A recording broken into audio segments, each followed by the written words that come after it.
Welcome to the 2 days powerful communication research bootcamp. I am Titiola Benson, your host, and I'm saying welcome because it is important that you find yourself here and you are here because a lot of marriages struggle for 5 years, 10 years, and they eventually pack up, maybe 15-year mark or even 20-year mark because they did not seek knowledge that can actually transform their marriage and transform their journey. So, welcome and thank you for finding yourself here because we are going to talk about a lot of things.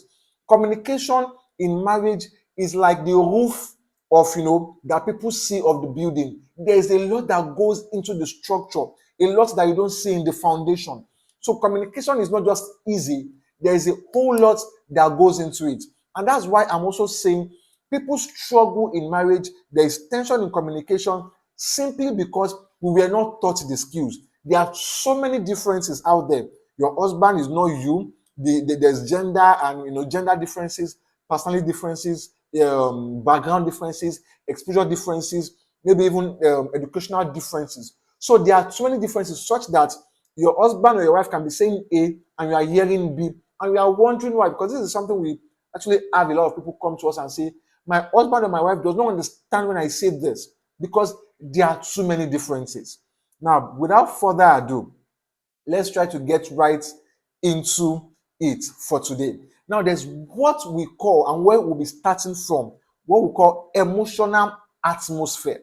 Now, a very practical example, if there was maybe gas, in the air, the toxic gas, that makes your eyes, peppery and the rest of them, you will still see, but you are not comfortable. That is how most homes are. There's a lot of toxicity in the air. There's toxic behavior, toxic things in the air that you will naturally not see, but you know that this thing is not smooth. Our communication life is not as it ought to be. So a lot of couples are just, they're just getting along, just paying bills together, raising children together, doing life together. There's gas in the air. The air is not clear. They are not open enough. They are not vulnerable enough. And I wrote something down here for my notes. I said, most couples think the problem is communication skills. But truth is, the deeper issue is emotional safety. And that is very, very important. We need to understand that a lot of communication issues we have is because there is no emotional safety in our relationship. A practical example, there are microfinance bank and there are well-established bank. Now, in Africa, in Nigeria, we have a lot of microfinance bank. I don't use one of them because I don't trust them. But people use, them, and people that even use them put like small funds, not too much funds in those banks. They do that because of trust issues. But I put, other people put their funds in well-established bank because they have trust. Same thing as your marriage, as a relationship. There's what we call, like I said, emotional safety. If you don't feel that your partner is trustworthy, you will not be open enough to receive or to open and share deeper things with them. That is the starting point, really. It's not just we are not talking or I'm saying this, they're not listening. No, no, no. It's deeper than that. It's like an emotional bank. The more you trust, the more you put. So people don't put in a lot because they don't trust that much. So if you see maybe, some people that trust their mom so much, they tell their mom everything. People that trust their friends so much, they tell their friends everything. That is where their emotional safety is. So the first core things we need to deal with when it comes to communication is not just communication as the way it is. It is the fact that we need to understand that there's what we call emotional safety. Am I safe with you? Can I share this with you? Am I vulnerable with you? So the more I trust you, the more I can easily share with you. There are people that even trust their ex than they trust their current spouse simply because they don't feel safe enough. Very, very important. And there are a lot of factors that actually affect this because in marriage sometimes, like I said, it's not your fault that you don't have these tools. We have to learn, in our counseling course, we teach people all of these things. In our counseling program, we teach them all of these things. It is not your fault. However, people usually blame in marriage. That is one thing. and then they do fighting instead of listening. Also, they react and not respond. All of these things are like different dimensions that are that makes the foundation of good communication.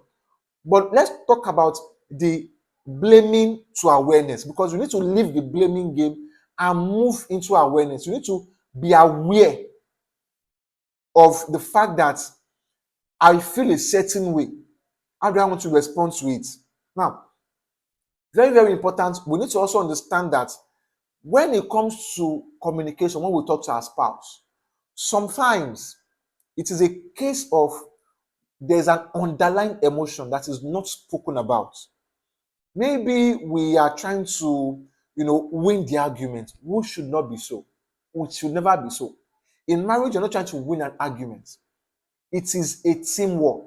But because we don't have that original or mindset of we are a team, sometimes we're trying to win an argument, or sometimes we're trying to control or be in charge.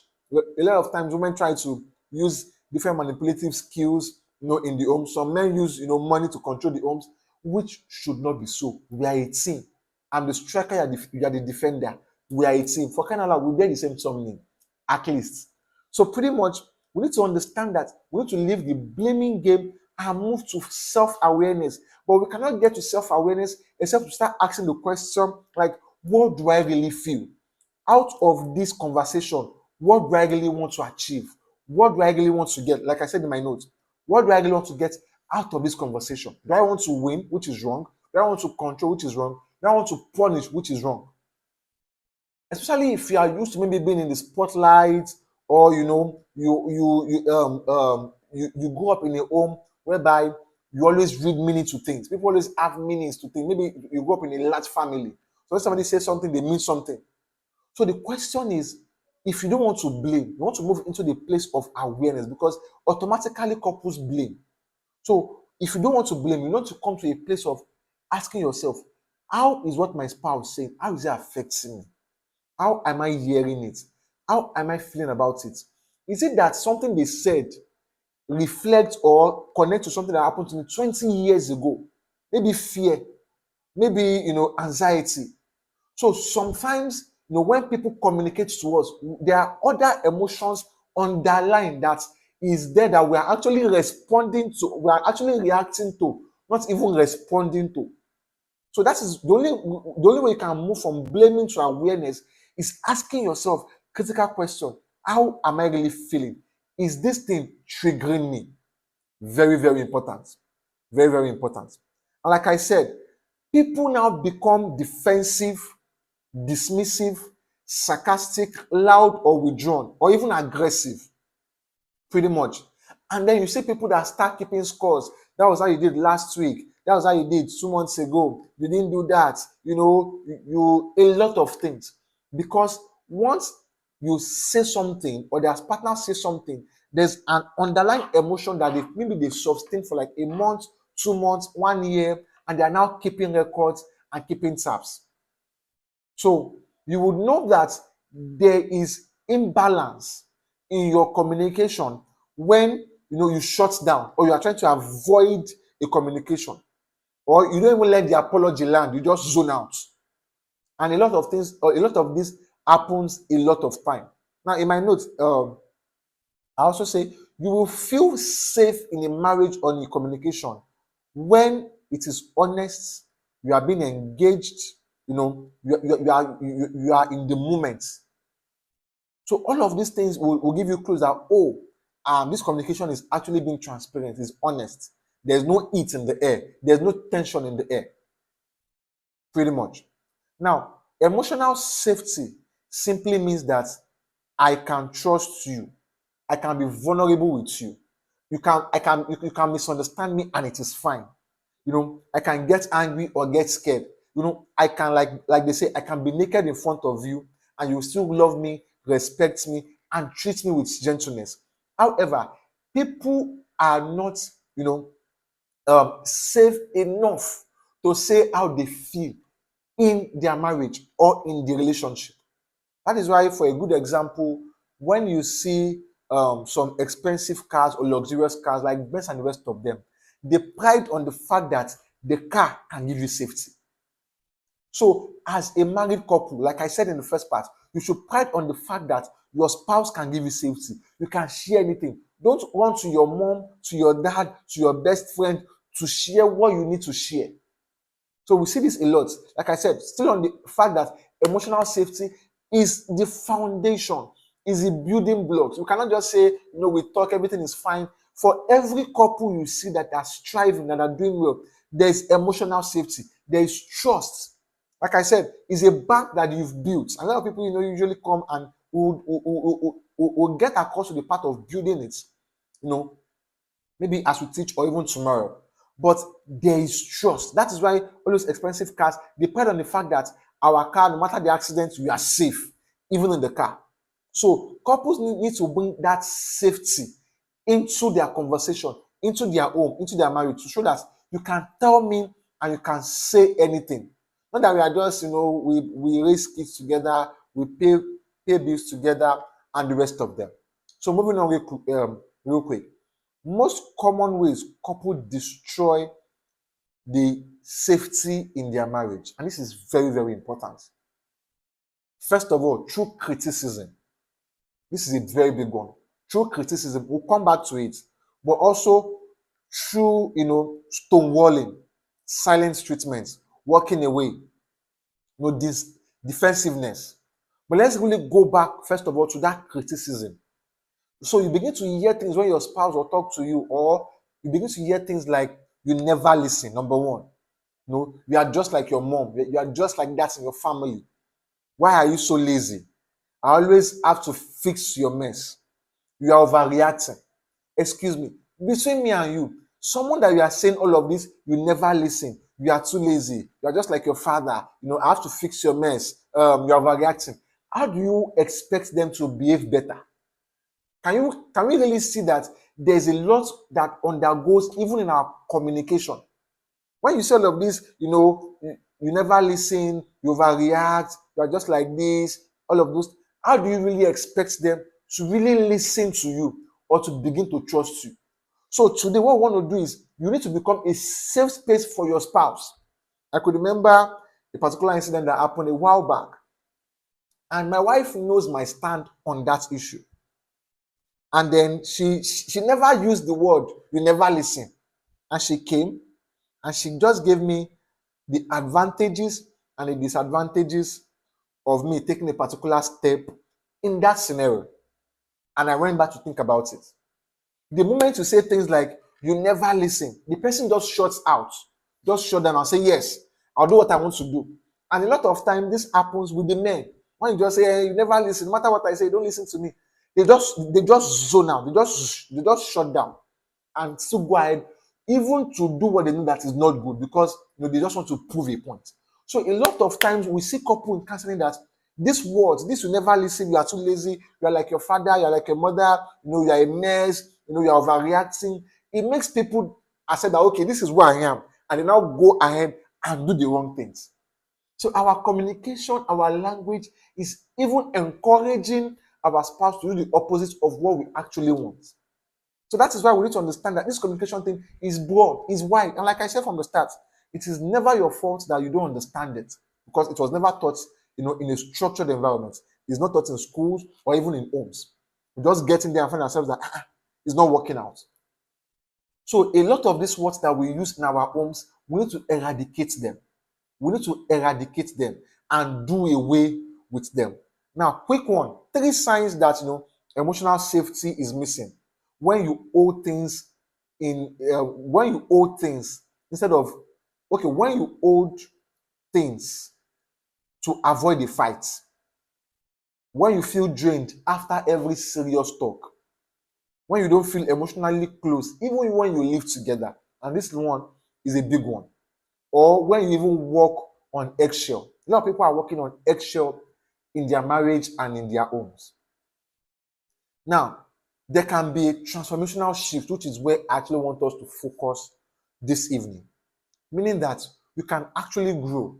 You can leave the space of, not having knowledge, which is the reason why you're actually here, to moving into, I want to become a safe space for my spouse to share their feelings, to share who they are, to share what they really feel, without any judgments. It's good. Is a journey, but it's possible.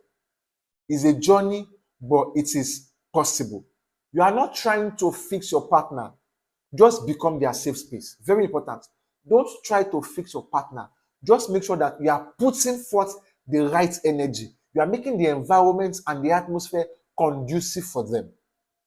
And then, like as we wrap up this evening, our task would be, you know, exercise for today will be write out, you know, 3 things that makes you feel emotionally unsafe when talking.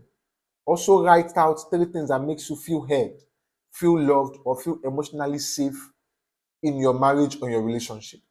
Then share them intelligently with your spouse. Meaning, you come and you say things like, oh, it's not when you are having arguments, and probably we'll touch on this tomorrow. It's not when you are having arguments that you now say, I don't like the way you talk to me, I don't like the way you address me. No, it is not in the heat of the moment. We'll talk about this also more probably tomorrow or as we go deep into this. Timing is everything. Timing is everything. So you make out a time where there is peace, everything is smooth, and then you just, you say it gently, you say it in a very good way, like, you are asking for help, and you let them know that, oh, I don't really like when you talk to me like this, or I don't like when you use this particular words. It hurts my feelings. I wish you can address it like this. I wish you can say it in this manner or in this tone. Whether you're a man or a woman, begin the change in your home. The change starts with you, not with your spouse. You can light the matches, light the fire, and it will ignite, not just to your spouse, even to your children. So pick a time, a day where at least there's peace, and you come and you say things like, there's something that has been bothering me. The last time, you use this word on me, or you use this word when we're having it, I was not okay with it. I may be wrong or I was wrong, but please, I would even like when you maybe address me in this tone and in this manner. And that can change everything in your marriage, pretty much. And then let them know, like I said, write 3 things I don't like and the ones that you like. We'll probably put it up somewhere for you to see. The ones that you like, tell them, okay, I prefer when you use words like this, or I prefer when you talk to me like this, and the rest of it. These things goes a long way. And truth be told, it is not the first time you say that they would act into it, but you need to keep on saying it. You need to keep on saying it. Now, as we wrap up, I said something in my notes. I said, you cannot build a beautiful home on a broken ground. It's not possible. It's not possible. You have to make amendments from your own part and to extend, to your partner. Emotional safety is the foundation before you fix your words. Fix the space both of you live in. Very important. If there is smoke here, I can't see. But a lot of times, even in the home, there's no smoke, but we know that there's tension. There's daddy welcome, mommy welcome, everybody is welcome, welcome. How was it? We know that there's tension. So fix the atmosphere is more important than even the words you speak. And I'm going to give you a very practical example. It's just like, you are pouring water into a leaking bucket. You keep on pouring and pouring, and you're asking yourself, why is it not working? It's not working because there's a leakage. So I have something here in my notes. Let me read it out. It says, you cannot build a beautiful home on broken grounds. Very important. Emotional safety is the foundation before you fix your words. Fix the space between your hearts. A clear illustration. You may want to fix your sex life, buying gifts, maybe do 1 or 2 other things for yourself, using fancy words, date night, all of those things. If you don't fix the foundation, it's like you are pouring water into a leaking bucket. It will always be leaking. And imagine yourself, you think you have water here, and you come back and it's you can't find it. You feel maybe people around you have taken something away from it. Meanwhile, it is actually leaking. So emotional safety, like I said from the start, it is about the trust bank that you have with this fellow. If you check yourself, maybe you have some with your wife, with your mom, with your siblings, with your ex, which shouldn't be anyway, or with your friend. You want to build the same thing with your spouse, and you cannot build with the same thing with your spouse if there's criticism. If you don't understand that trust is a value, trust is a currency that helps your communication. It's not just to say, I love you, I love you, we pay bills, we go out, wear the same clothes, all of those things. If the bank account is low, the trust level, what I can tell you or open up to you, is also going to be low.